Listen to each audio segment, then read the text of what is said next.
Good evening, everyone. My name is Errol Roll, CEO and co-founder of CausBuzz. First, I want to just introduce a few key members of our team. Our team is much larger, but I just want to give you like a little brief overview. I have 14 years of experience in web design and development. I also have 10 years of experience in project management. We have a great, amazing team.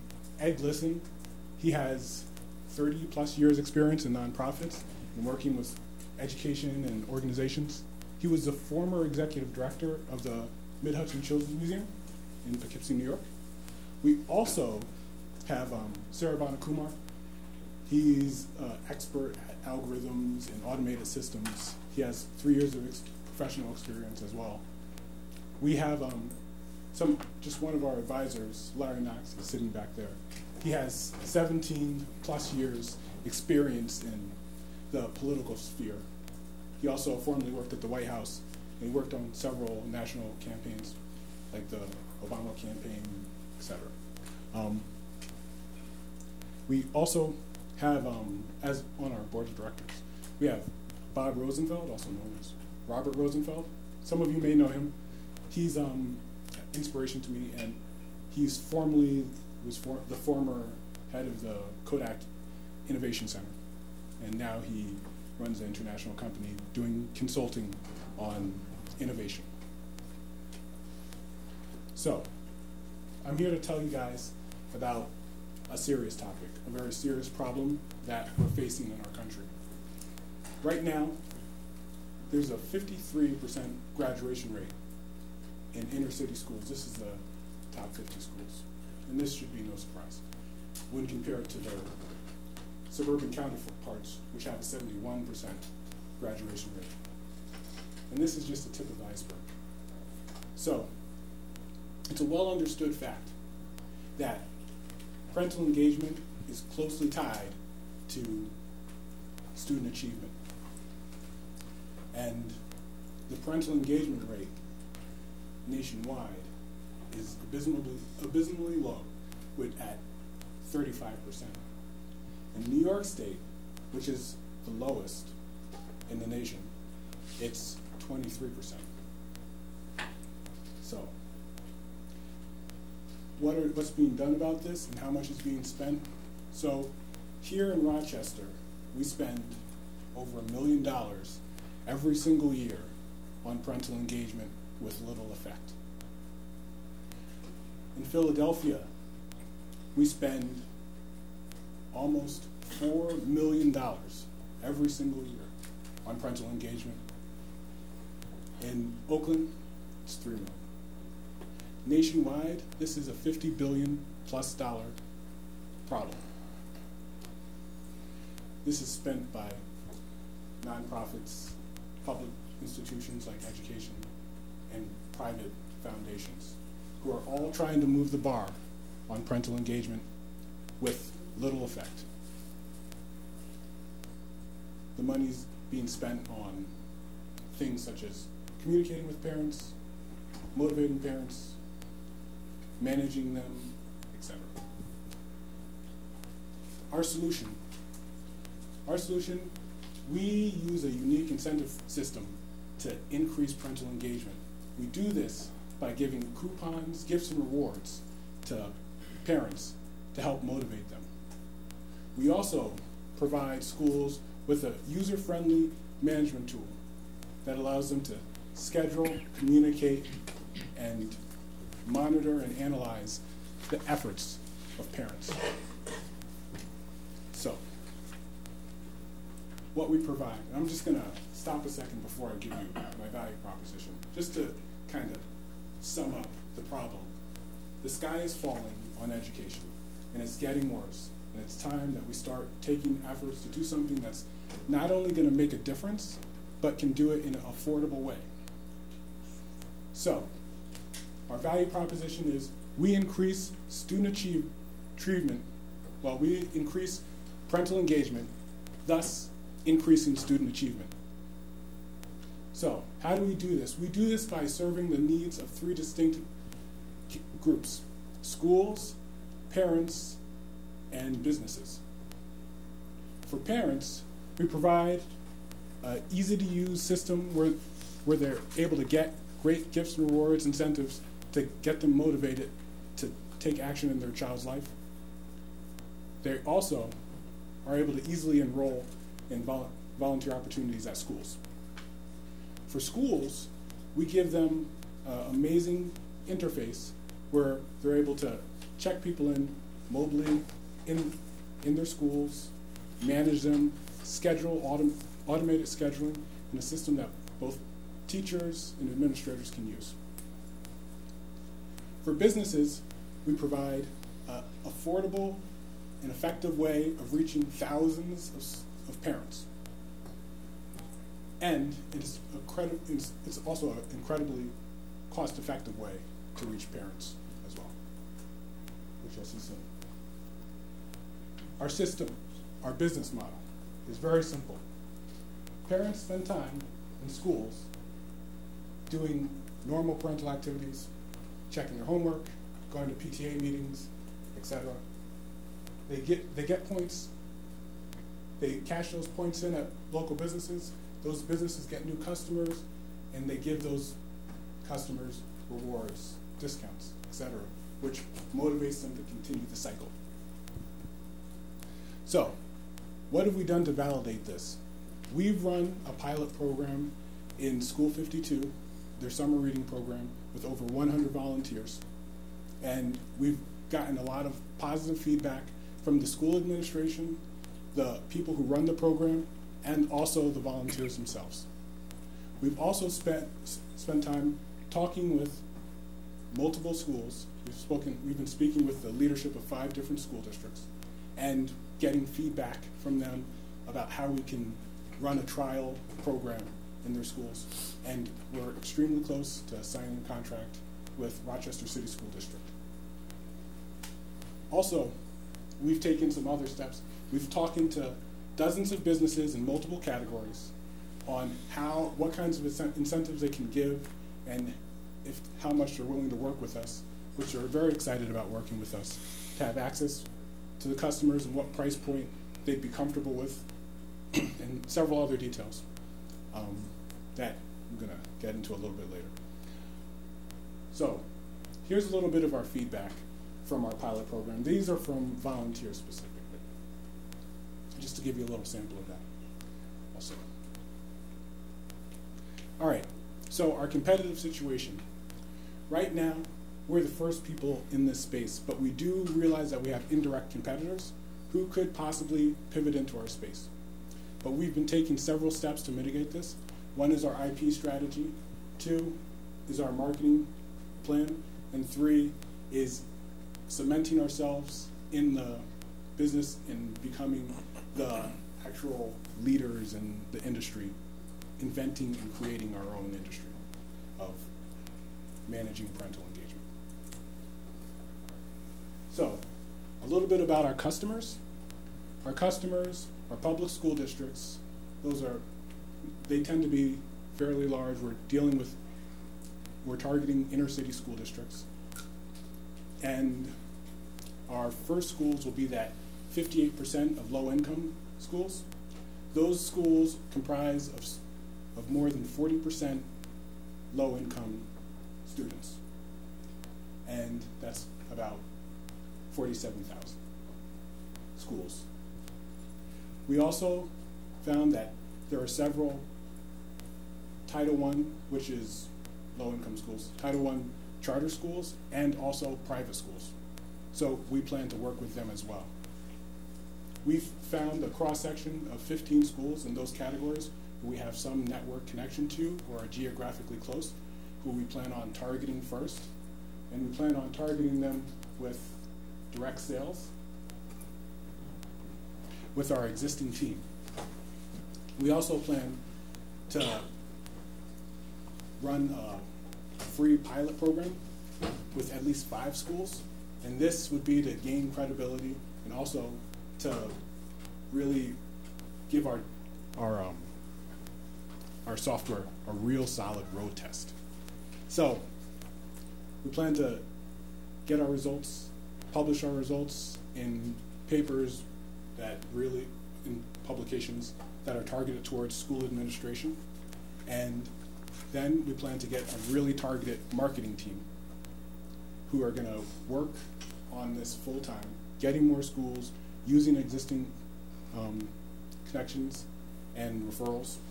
And this is because we realize that in this space, it's a direct sale. When you're dealing with school districts at the district level, it is a direct sale. We also plan to expand our team and really keep focused on businesses and schools. So, our path forward. It could be broken up into 3 phases. In phase 1, we build our team and perfect our product, where we're growing slowly and really working out every single bug.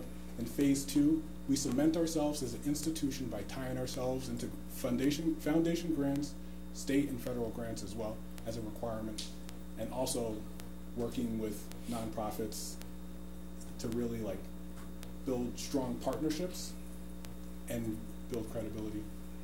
In phase 3, we plan to expand to other markets in schools and out of schools, especially suburban schools who deal with behavioral problems that are closely linked to low parental engagement, etc. So, our financials. This is just a brief overview, kind of high-level view of our financials. In year 1, it's a very tight, focused effort with a small team, mostly our existing team, and we're going to really focus on getting those first 8 schools on board. In year 2, we plan to significantly increase our sales force, getting some real power players in our sales team, and also giving them the marketing budget to really make it happen. We plan to really reap the benefits of our year 2 investment in year 3, because we're assuming a minimum of a 6 to 8 month sales cycle on a school district. What we're asking for. We are looking for partners to network with who have experience or connections to nonprofits that deal with schools, also people who are closely linked to foundations or schools. And we're also looking for board members who have administrative experience in schools and or government. All right. Thank you very much, and I will take any questions.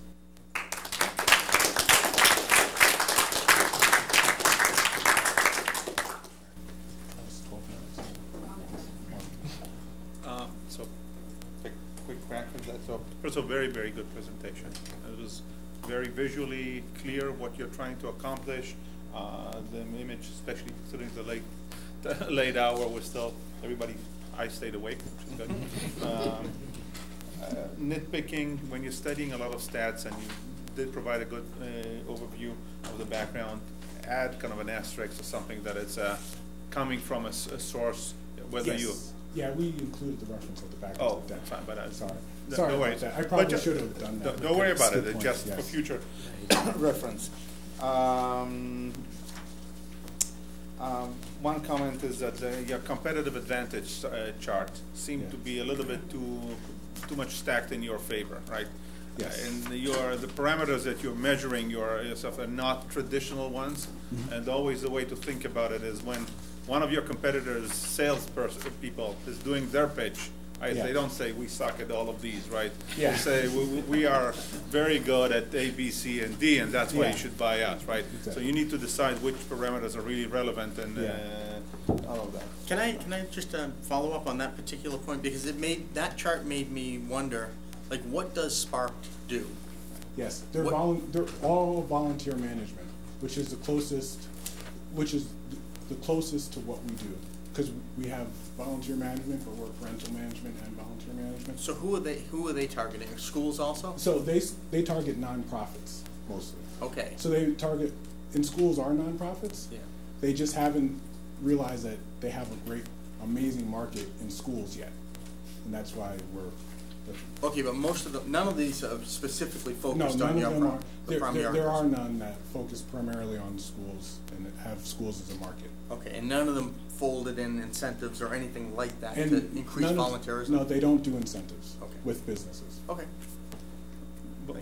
But schools are solving the problem somehow, right? The Yes, problem right now, they are solving your the competitors, I think a more accurate statement would be there are no direct software competitors that Exactly. are running in the space. There are other type of solutions that you're competing Exactly. against and need Yes. to rule out. Yes. So that's, I think that you will be better served in the kind of making the statement about the volunteer management software as a one bullet point and really focusing on your kind of direct competitors, whether with another software. You didn't discuss pricing. I didn't understand that you're charging both the schools and the businesses, Yes. so that wasn't clear. There was no discussion about the business buy-in, because I'm assuming that some businesses need to sponsor that. You did a great job of explaining what the schools are benefiting from that, and good job of indicating the progress. My question, which I don't know how to answer, is the premise of your proposal is my child is going to school, me wanting my child to succeed is not enough of an incentive to be involved, yet a coupon to, I don't know, Walmart for a hot dog or something will cause me to do that, right? Somewhere along those lines, but probably a little bit more than that. I picked an extreme situation just to illustrate the, Yes. so when you're talking about it, might be the case. Yes. Slightly more details and a little bit more, if there's any research that justifies that, support Yes. that. Because Yes. the volunteers that you did, I mean, my first question were they parents of the kids in the school, or? The test was a test of core functionality, and they were not parents. Yes. So on the is there research on? So there's a lot of research on incentives, which I'm sure you guys know, and I don't want to like insult you by going into it, but it has to be well designed. A well designed incentive that's well thought out will work, and that's why we're working so closely with businesses right now, like making sure that they're giving the right incentives. So that's part of where that came from. And then the other part, as far as research based on like incentives long term, and also schools like doing this, we have a bunch of references, and I didn't want to name drop, and I put it at the back of the deck. So, and those are just kind of just like some really close ties to like parental engagement, etc. Like at the back. And I just thought it would just be more prudent to just say, yes, we've really looked into this a lot, and that's a very small sample of what we've looked into. Have you, So, yes. have you talked to a gentleman here in Rochester named Joe Klein? No, I haven't, but I'd love to meet him. I don't know him very well, but I am known by reputation, and this topic is a passion of his, Okay. and he's somebody you should talk to. All right. He's taking this at a national level. He's making a big impact, I believe, from Yeah. what I know. Yeah. Anyway, you A, learn a lot from him, and B, maybe there's something that could occur synergistically. He's much more Component than of charter schools, Yes. and he's working with a particular charter school here in Rochester. Yeah. But he's involved with this area, and All right. he Yeah. certainly 'Cause I recognizes know- the same problem that you do. I know that, so part of our idea comes from, there are some charter schools that do give incentives to parents to get Yeah. them motivated to come in. Oh, you've seen this before. Yes, but it's not done in a turnkey Automated. way, it's just kind of like hodgepodge. But it's been shown to be It's effective. been shown to be effective. in And actually that's increasing- actually, that's the little secret of, I don't know if you've ever heard of the Harlem Free Children's Zone schools. Mhm. That's how That's they what get. they've been using, That's yeah. what they use. Joe Klein would be, it would be interesting to pitch it to him, because he would probably not support this concept. Mm. So it'd be, I mean, you want to pitch it to people who are Yeah. challenging you, because it brings out, it just helps Exactly. you build your case Mhm. more. Yes. Part of our thought with bringing businesses in is getting the businesses invested in the success of the school. And that's another thing that's missing in our education system. So that's part of it. We really want to get them. I do think you need, we keep saying, well, well, where's the data to support all this? You need a consultant, evangelist, the guy that wrote the book. Yep. You know. Yeah, we need him on our board. You need he or she on your board, Yes. or you need an evangelist that has a credible story with publications, Yes. because you're selling this to the educational Yes. market, and they love papers. So Yes. you absolutely need that for sure. I worked with a company that was targeting this market, and they were creating remedial materials. But the way they got into the school systems was through these consultants that were, domain experts that would give the talks, and then that's how you got your product in there. So that's somehow you might want to think of your channels as having these domain experts that they could get some consulting business, and then they sell your product in there. Yeah, that's one of the things that we're very aware that we really need to do a lot more networking to really get people who have like that experience and have written a couple of books that are like on our board. Just as Chris's point on, so you mentioned there's a charter school system who've used couponing, Yes. this whole notion Yeah.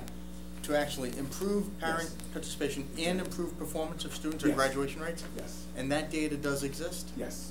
So I would suggest, in terms of the presentation, you talked about the Get it in. 53%, you talked about the 23% parental engagement. I think when you define the problem, I think you should pose, right after that slide says the problem, Yeah. have one that says a proven solution. Yeah.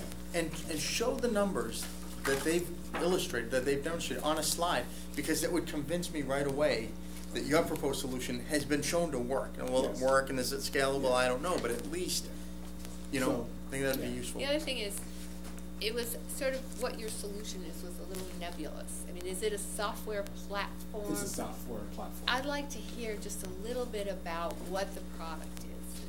It was to me, it was like, it might be a pipe dream. So I think you need to put a little meat around that as to exactly how the product would be deployed in the schools, and so that it shows that you've thought that through and you've got a plan. Yes, we've built it, and we're running it now. So that's I forgot to mention that, but that's an excellent point. Yes. To me, the first rule of pitching software is show a demo. okay. Have to show a demo. I liked it. Just one thing I'm surprised that my colleagues haven't pointed out yet is the incredible hockey stick at the end on your revenue. That's Yes. wow. Yeah. Because I mean, actually, I'm just like Christina, I was involved in a small scale, but an education platform with sound reading systems out of Ithaca as a reading program. But sales cycles for school districts are years. You have to catch the right phase, and then da-da-da. So what we ended up doing actually was selling to teachers. Incredibly, we found the teachers are shelling out their own money to buy this program. I almost felt guilty for selling it to them. Right? Here, take it free. You're doing a great work. But that is one way to do it. But the point being is, it's going to take a long time to get real, true, district-wide type embracing of this, because the politics, the budgeting. This will be viewed as a soft cost. If they're worried about scraping dollars together to keep the roofs patched so the rain doesn't come in, right? Yes. So it's going to be a tough sell for a big number or a wide adoption. And the other thing was, you said you're going to get this grant money to help fund this, and that takes, the cycle time is very long. Yeah. So in addition to the cycle time to sell to these school districts, which is going to probably be, I mean, you're never going to, it would be a miracle in my mind if you would get 8 districts in year 1. Prove me wrong, but I'd say it's a miracle in my mind. 2 might be more appropriate for year 1, because you have to prove it out, Is there a way to get I know this is fundamental to your business case, but just to think about it, tease out the ideas. Is there a way to get a revenue model outside of the school districts? Because it's a little bit of blood from a That's stone what he's here. saying, Yeah. it's fundraising grants, right? Yeah. But that can only be really kind of a That's spark the start. or a That's primer. the Primer That's the pump. kickstart. Yeah, you want to but I mean, the kind of other like side is the other side of it is a Groupon kind of, yeah. you know, and is there a way to drive more revenue that way? I don't know the answer to that. I'm just wondering if you're squeezing blood from a stone. We could go that more in that direction, but we've looked at it a lot in many different ways. Is your software platform compatible with some of the software they're using in school system, like School Tool? I know a lot of the school systems, they try to. There is a standard. There's a, it exists. And I wonder, Yeah. could you? So we've been working with Rochester, and basically how they want it is just that those tools basically can connect to an outside API, which we're providing. So like our data is in an API, and basically the unique identifying numbers that they use for each parent like just are the same in both. Yep. So like they're just calling to our data anytime they need to pull it. So they just can pull our data right into their system. He's talking about privacy issues. Yeah. They keep the data and they access it through. Yeah. So it's like all. So basically, the school was able to hold on to the data, and we just use an API. So does that require customization for each school system from No, your standpoint? it's pretty standard, Pretty standard. across the board. Okay. And is this a for-profit business? Yes. And so, can you just briefly explain where the school revenue, Yeah. they're gonna pay you Yes. for the software Yeah. to hopefully improve their graduation rates ultimately? Exactly. And do they have funds that how are they gonna get the funding to do that? So the way it works is there's, for Title I schools, a certain percentage of their income has to go towards, Remedial. towards parental engagement. So that $1 million that Rochester's spending today, you want a piece of that? Yeah. Okay. Yeah, they absolutely have to. Any Title I You're school. saying it's mandated? It's mandated by the federal government if they receive Title I funds. That's important to explain. Yes. Yeah. When you And of that Rochester $1 million that's spent today, how much would you, if you signed up Rochester, how much would you be taking out of that $1 million that they're spending already? It would be around 45. Okay, so a small percentage Yeah, of what they're 45,000. spending. Yeah, with big results. Yeah, yeah. So that's important. Now, can you explain, what are you charging businesses for? We're charging them to basically access. We're charging them for access. Because It's a monthly fee. To some extent, you're selling them marketing. Yeah, target it's like candidates, like right? posting in a entertainment book. So basically. exactly. So I would Yeah. think that the revenue from them should be higher, right? Yeah, I think part of it is that we've been talking to both schools and to businesses and finding out what their price points are.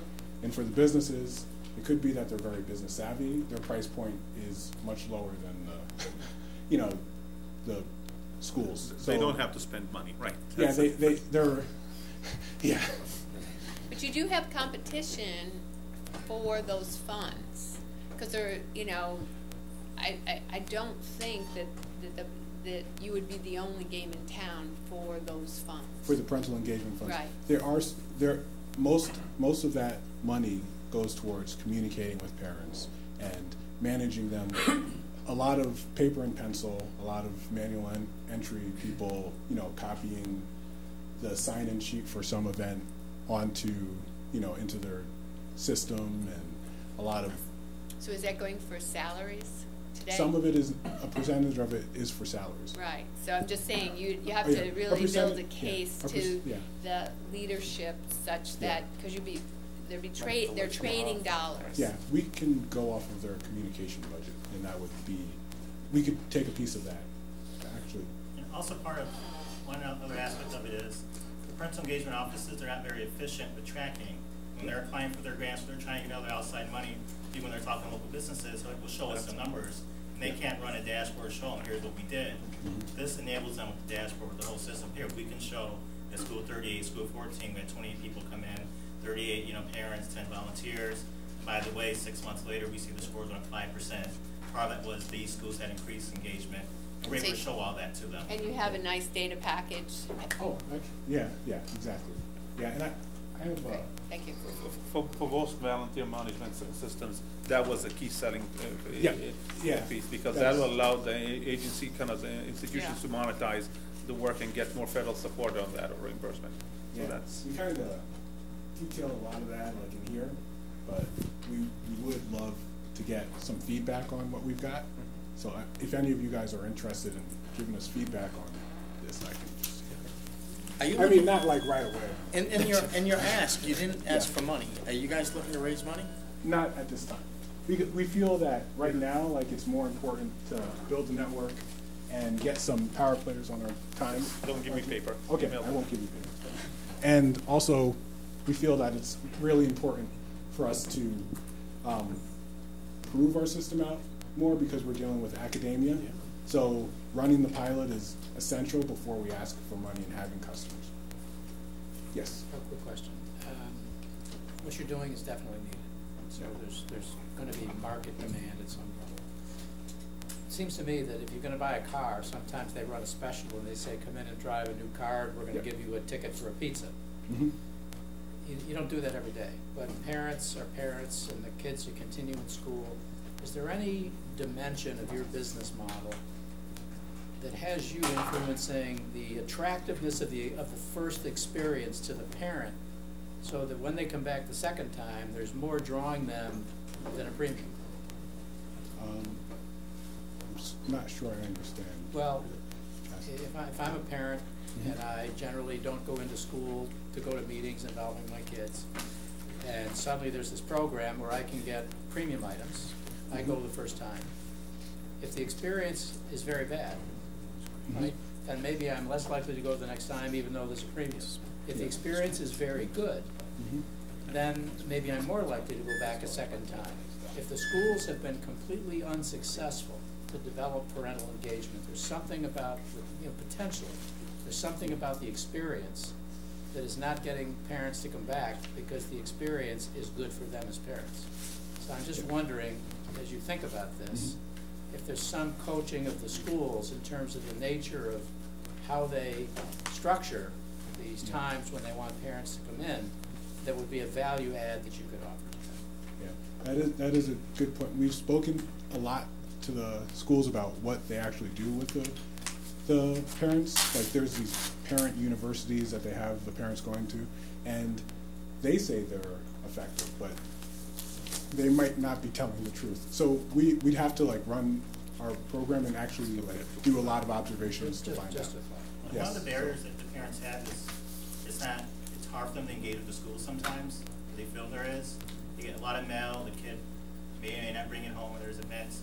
So we make it easier for the parent, to actually get involved with the school. There's a central, easy way. Some of them using Facebook and other things already are using. And we're reaching out to them on those platforms they're used to, a lot of them, even on their cell phones, getting text reminders that the schools aren't really doing. So we reach them on the level, so it's easier for them to show up in the schools. So that great experience may just be like, okay, I know there's something going on next Tuesday and Friday, Right. where before I had no clue. So you're helping the communication link between the school and the parent. Yeah. That's precisely the kind of thing that I was talking about. Yeah. Best Buy and restaurant incentives work well for me. If you like. All right. I love the concept.